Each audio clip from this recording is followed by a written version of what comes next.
So mga par, kahit sa Bernis na nga po ang laban ng Japanese monster Naoya Inoue, kalaban ng Korean contender na si Jun Kim, nagaganapin sa Ariake Arena sa Tokyo, Japan. Itilaw lang hype ngayon mga idol ang laban ni Inoue. Marami din kasi mga idol ng mga boxing fans ang hindi alam na merong laban ng Hapones sa paparating na Bernes. Lalo na ang mga American boxing fans. Tilaw lang paki kung meron laban ng pound for pound boxer na si Inoue. Minsan lang ito napabalita pero ngayon wala na. At mainit pa na pinag-uusapan mga idol. Ang papalapit na dandel sa bakbakan ni Terence Crawford at Canelo Alvarez. Pitbull Cruz kalaban si Ryan Garcia. Devin Haney kontra kay Ramirez. Nagpapahiwatig lang talaga ito mga idol na wala talaga masyado value si Inoue sa Amerika. Pang Japan lang talaga mga idol ang kasikatan nito. At para pa nga sa mga ilang boxing fans mga idol, ang dahilan kung bakit weekdays daw palagi ang laban ni Inoue sa Japan at hindi ito lumalaban sa araw ng Sabado o di kaya Linggo. Sa rason na baka may kasabayan si Inoue na boxing event sa Linggo sa Amerika at baka walang manood sa kanyang laban. Siniset up palagi ng top rank ang laban ni Inoue sa weekdays dahil ito lang talaga ang libreng oras sa ibang bansa, lalo na sa US para makapanood sa laban ni Inoue sa dahilan na wala silang choice. Kaya hindi na po tayo magugulat mga idol kung hindi masasapawan ni Naoya Inoue ang pagiging greatest Asian athlete ng ating pambansang hamao Manny Pacquiao sa rason na si Pacman gumawa ng pangalan sa ibang bansa. Sinama nito mga idol ang kanyang sarili sa history ng boxing sports na isa lamang itong dayo.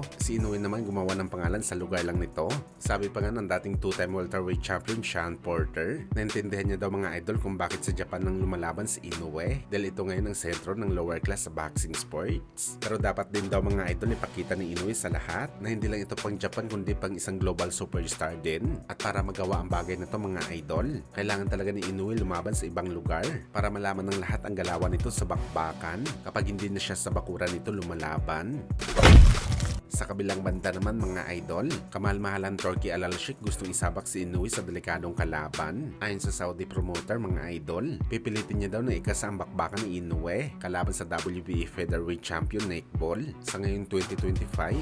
Ito daw mga idol ang laban na gusto ibigay ni Boss Turki kay Inoue para sa unang laban nito sa featherweight. Nagaganapin sa kanilang bansa sa Saudi under sa Riyadh season at masasabi natin mga idol na delikadong laban ito para kay Inoue dahil matigas na fighter itong si Nick Ball. Magkasing tangkad lang din sila ni Inoue mga idol pero solid ang katawan nitong si Nick Ball. Parang crack, agresibo din kung lumaban. Halos lumpuhin nga mga idol ni Nick Ball si Ray Vargas na tumalo sa ating pambato na si Mark Magsayo. Talaga magagamit ni Inoue ang kanyang katawang lupas sa laban sa bariton. Pero gayon pa man mga idol, duda pa rin tayo kung matutuloy ang plano ni Turkey na ipalapan nito si Inoue kay Nick Ball dahil buo na po ang plano ng Team Inoue sa taong 2025 at wala dito sa listahan ng British featherweight champion.